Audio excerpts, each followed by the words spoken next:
Hi ma'am. Ma'am ngasidi warawa yadre ngasidi blog ngasigi oina blog thagatpa ngamdre haidi ai akoi imabok akoi pangi nupi ko akoi imabok leitabagi chen chong tawa ngarang rims tagi pung ahing chakchato ga pung 10 da hagalaga ado pung 12 ga minute nifu adai dagi tat adum hai tat ki bhai doira tabang lan khrebako leitreba adudugi ahing duda dum tum davidun putharaga ngasi namuka magi poloi naba adugi nung yung naba ngasi adum khutakta loina tawdoinina mayamgi chana thaknaba langba adaidi chen chongba ai leptre tumsu tumdri ngarang dagi aduga firon so ngarang dagi sindri irusu ludri hojik adum question chele kuda hapnaba phi angoba kai ka lau thok loksin ai ngasi tampak kumba marirak mangarak sure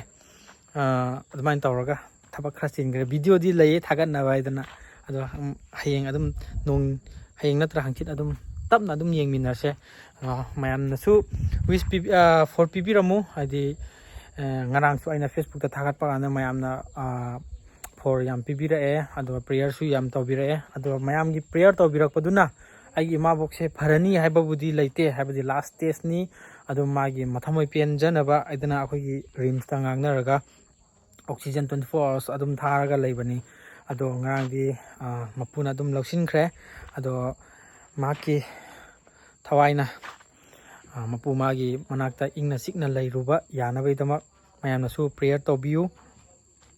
ado mayamna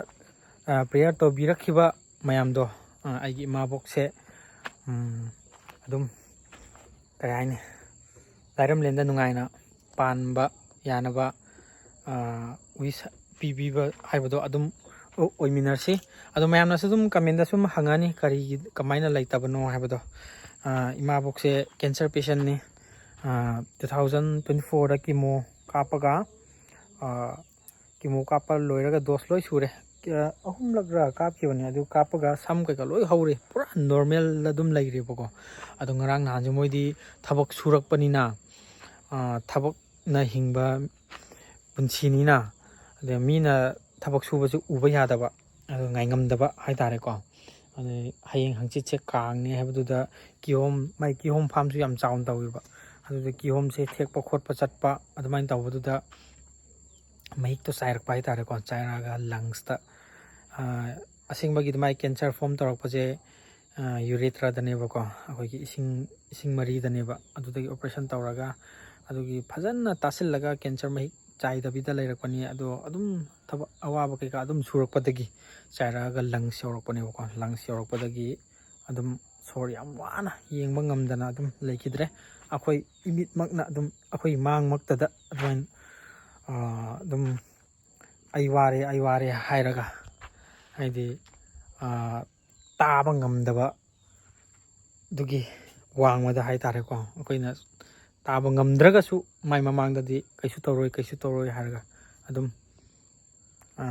akoi yambagi tampak thakta adum phammaga leikidre akoi imabok na pokcharamba haitare ko akoi yamba amakhak lei aduga akoi ipanje ani lon bai tare ko atombi ma ahan ama adu ujiki leitripsna ima atombi ojoni boko imabok adumain tawraga family se dum chamna kaisu government job kaisu tawdana dum chamna dum hingjarambane yam waba haitare akoi gumna ko chap manai aduga asidi mayamna